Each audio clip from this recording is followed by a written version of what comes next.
Hello students, science Gurukul Narayanpur की online कक्षाओं में आपका स्वागत करता हूं। हम बात कर रहे थे जीव विज्ञान से जुड़ी कुछ सामान्य बातों पर। पिछले वीडियो में हमने बात की थी कोशिका विभाजन पर। आज कोशिका से जुड़ी कुछ और बातें करते हैं। मैंने आपको बताया था हमारे शरीर की सबसे छोटी इकाई क्या है? कोशिका। यानी हमारा शरीर कहीं ना कहीं कोशिकाओं से मिलकर बना हुआ है। एक कोशिका की अगर हम बात करें तो संरचना और बनावट के आधार पर कोशिका जो है वो दो प्रकार की होती है। एक कोशिका होती है जिसे हम बोलते हैं प्रोकैरियोटिक कोशिका, जिसके लिए हिंदी में शब्द हम यूज करते हैं असीम केंद्रकी।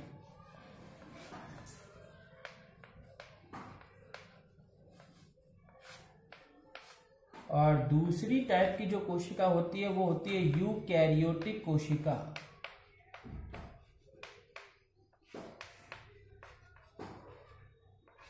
जिसके लिए हम शब्द यूज करते हैं ससीम केंद्रकी। इन दोनों में अंतर अक्सर पूछा जाता है एग्जाम्स के अंदर। अब इसके लिए मैं एक चित्र के माध्यम से आपको बात बता रहा हूं। जैसे मान लो ये एक कोशिका है और इस कोशिका में ये एक केंद्रक है। आप ये जानते हैं केंद्रक के अंदर गुणसूत्र जाल होता है, यानी गुणसूत्र अंदर पाए जाते हैं।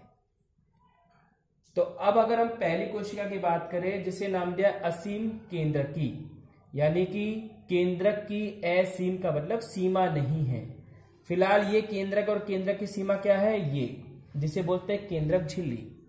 अब अगर मान लो एक ऐसी कोशिका है जिसमें केंद्रक पर केंद्रक झिल्ली नहीं है, तो देखो क्या केंद्रक की कोई सीमा हुई? नहीं, ये केंद्रक चारों तरफ बिखर गया। यानी कि ऐसी कोशिका जिसके केंद्रक पर केंद्रक झिल्ली नहीं होती, या ऐसी कोशिका जिसका केंद्रक जो है संगठित नहीं होता, उसे क्या बोलते हैं? प्रोकैरियोटिक कोशिका। और ऐसी कोशिका की खास बात, ये जो अंदर भरा हुआ पदार्थ है जिसको आप आनुवंशिक पदार्थ कह सकते हो, ये बिखरा हुआ रहेगा। तो पहला शब्द प्रोकैरियोटिक कोशिका, ऐसी कोशिका जिसमें केंद्रक झिल्ली नहीं है, जिस कारण उसका आनुवंशिक पदार्थ बिखरा हुआ होता है, उसे बोलते हैं प्रोकैरियोटिक कोशिका। और इसका सबसे बढ़िया उदाहरण है जीवाणु, जो आपके लिए जाना पहचाना नाम, जीवाणु या बैक्टीरिया जिसको अपन अंग्रेजी में कहते हैं।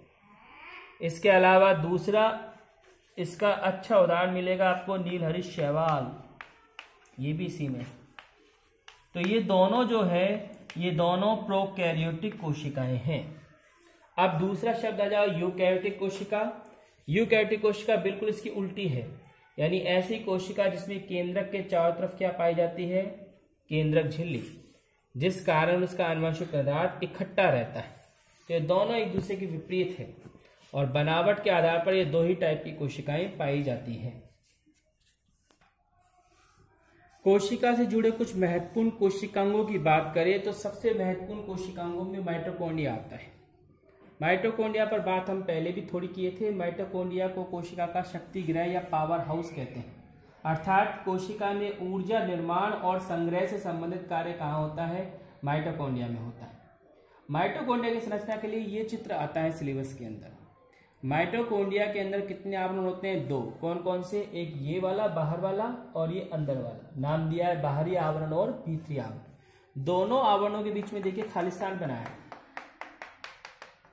इस खालिस्तान को बोलते हैं अवकाश। अवकाश का मतलब रिक्त स्थान। भीतर वाली झिल्ली जो है उसकी एक खासियत बनाई है मैंने। देखो बाहर वाली झिल्ली तो बिल्कुल सपाट दिखाई, ये देखिए, लेकिन अंदर वाली झिल्ली पर उभार से होते हैं। ये उंगली के जैसे उभार है, जिन उभारों को नाम दिया है क्रुस्टी। इन्हीं उभारों में मैंने छोटे छोटे ये कण दिखाए। ये कण टेनिस जो एक खेल होता है, टेनिस, बैडमिंटन भी कह सकते हैं अपन। बैडमिंटन खेल आपके नॉलेज में है, जिसमें रैकेट होता है पकड़ने का। उस रैकेट के समान बनावट है इसकी। इन कणों को नाम दिया है F1 कण। माइटोकॉन्ड्रिया में खुद का डीएनए भी होता है और राइबोसोम भी होता है। तो माइटोकॉन्ड्रिया की संरचना और बनावट को समझाने के लिए आप इस चित्र की मदद लेंगे। और विशेषताओं में बात करें तो माइटोकॉन्ड्रिया में एक दोहरे आवरण से घिरी हुई संरचना है, जिसमें क्रिस्टी पाई जाती है, जिसमें F1 कण पाए जाते हैं, डीएनए पाया जाता है, राइबोसोम पाए जाते हैं। और डीएनए और राइबोसोम पाए जाने के कारण माइटोकॉन्ड्रिया जो है वो अपनी पुनरावृत्ति कर सकता है। इसके अलावा हम बात करें माइटोकॉन्ड्रिया की, तो माइटोकॉन्ड्रिया को साइंस की भाषा में अर्ध स्वायत्त शासी अंग कहते हैं। अंग्रेजी में इसके लिए वर्ड आता है सेमी ऑटोनोमस, अर्थात ये जो कोशिकांग होता है ये अपनी कार्य प्रणाली जो है खुद नियंत्रित करता है, इसलिए इसको अर्ध स्वायत्त यानी कोशिका के भीतर रहकर भी अपना कार्य कर सकता है शासी अंग। तो ये कोशिका का एक हिस्सा जरूर है, पर यह काम जो है स्वतंत्र रूप से करता है। कोशिका में अगर हम दूसरे महत्वपूर्ण अंग की बात करें तो वो है लवक। लवक मुख्यतः 3 तरह के होते हैं, ये बांटे गए रंग के आधार पर। अवर्णी लवक, ये वो लवक है जिनमें वर्ण नहीं पाया जाता। यहां वर्ण का मतलब रंग से है, तो कहने का मतलब ये वो लवक है जो किस टाइप के हैं, रंगहीन। और जो रंगहीन होता है उसका एक रंग जरूर होता है सफेद। ये भोजन को इकट्ठा करते हैं। कुछ लवक होते हैं वर्णी लवक। वर्णी लवक वो होते हैं जिनमें हरे रंग को छोड़कर शेष रंग पाया जाता है, जैसे लाल, पीला, ये रंग मौजूद होते हैं। ये आमतौर पर किसमें पाए जाते हैं, फूलों के अंदर पाए जाते हैं। तीसरा जो है, जो सबसे मेन है, कौन सा लवक है, हरित लवक। हरित लवक में कौन सा कलर पाया जाता है, हरा। और हरे कलर के लिए उनमें क्या पाया जाता है, पर्णहरित। तो पर्णहरित उनके अंदर मौजूद होता है, जिस वजह से ये हरे दिखाई देते हैं। तो अगर 11वीं के सिलेबस के लिहाज से बात करें तो एक बड़ा क्वेश्चन बन सकता है हरित लवक की संरचना। हरित लवक की संरचना के लिए ये चित्र अपने सिलेबस में है। देखा जाए तो हरित लवक में भी कितने आवरण पाए जाते हैं, 2, जैसे इस माइटोकॉन्ड्रिया में होते हैं। दोनों आवरण वही है, बाहर वाला और भीतर वाला। लेकिन इसमें एक अंतर है, माइटोकॉन्ड्रिया में हमने भीतर वाले आवरण में ऐसे उभार दिखाए थे। यहां पर दोनों आवरण कैसे होंगे, बिल्कुल सपाट। दोनों के बीच में वही खाली स्थान है जिसको हम नाम दे सकते हैं अवकाश। माइटोकॉन्ड्रिया की तरह इसमें भी अंदर की तरफ एक तरल पदार्थ भरा हुआ है, जिसको मैंने ऐसे डॉट डॉट से लिखा है। इन तरल पदार्थ को बोलते हैं स्ट्रोमा। इसमें छोटी छोटी थैलियां सी दिखाई है। ये थैलियां एक के ऊपर एक व्यवस्थित है। ये ऐसे जैसे सिक्के व्यवस्थित होते हैं। इसको मैं ऊपर बता दूं आपको, जैसे ये एक थैली है, इस थैली के ऊपर दूसरी थैली, तीसरी थैली, तो ये ढेर सा बन जाता है पूरा। इनकी संख्या निश्चित नहीं है। इन पर छोटे छोटे कण होते हैं, जिन कणों को बोलते हैं क्वांटासोम। और पर्णहरित जो है वो इन्हीं कणों में पाया जाता है। इसमें भी खुद का डीएनए है, इसमें भी खुद का राइबोसोम है। इसका मतलब ये भी एक ऐसा अंग है जो सेमी ऑटोनोमस या अर्ध स्वायत्त शासी अंग है। कार्य की बात की जाए तो इसमें क्वांटासोम के अंदर मैंने आपको बताया पर्णहरित होता है। तो हरित लवक का कार्य क्या है, हरित लवक जो है वो पौधे के अंदर प्रकाश संश्लेषण में महत्वपूर्ण होता है। यानी प्रकाश संश्लेषण वास्तव में इसी कोशिका अंग में पाया जाता है। तीसरा, कोशिका में सबसे महत्वपूर्ण जो कोशिका अंग होता है वो होता है केंद्रक। केंद्रक एक बड़ा क्वेश्चन निकाल सकता है। केंद्रक की संरचना को समझाने के लिए आप इस चित्र की मदद लें।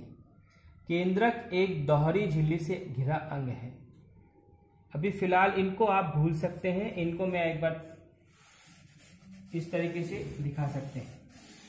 तो केंद्रक ये है जिस पर मैंने छोटी छोटी नलियां बनाई हैं। इन नलियों को बोलते हैं अंतःप्रद्रव्य जालिका। ये भी कोशिका के अंदर एक अंग होता है जिस पर राइबोसोम है, डॉट डॉट से मैंने राइबोसोम दिखा है। तो अगर इसको थोड़ी देर भूल जाए तो केवल केंद्रक की संरचना को समझिए। केंद्रक एक 2 झिल्ली से घिरा अंग है, वही बाहर की तरफ बाहरी आवरण ये वाला, अंदर की तरफ आंतरिक आवरण और बीच में खाली स्थान अवकाश। केंद्रक भी गुणसूत्र भरा हुआ है, जो गुणसूत्र जाल के रूप में पाया जाता है। जाल का मतलब टेढ़ी मेढ़ी संरचना दिखानी। इसके अंदर एक तरल पदार्थ भरा हुआ है जिसको बोलते हैं केंद्रक रस।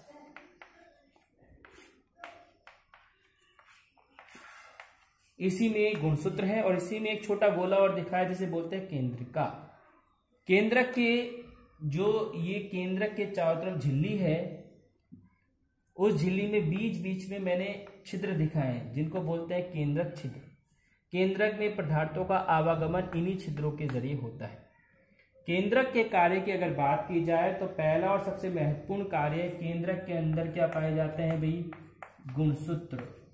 और गुणसूत्रों पर ही क्या पाया जाता है, डीएनए।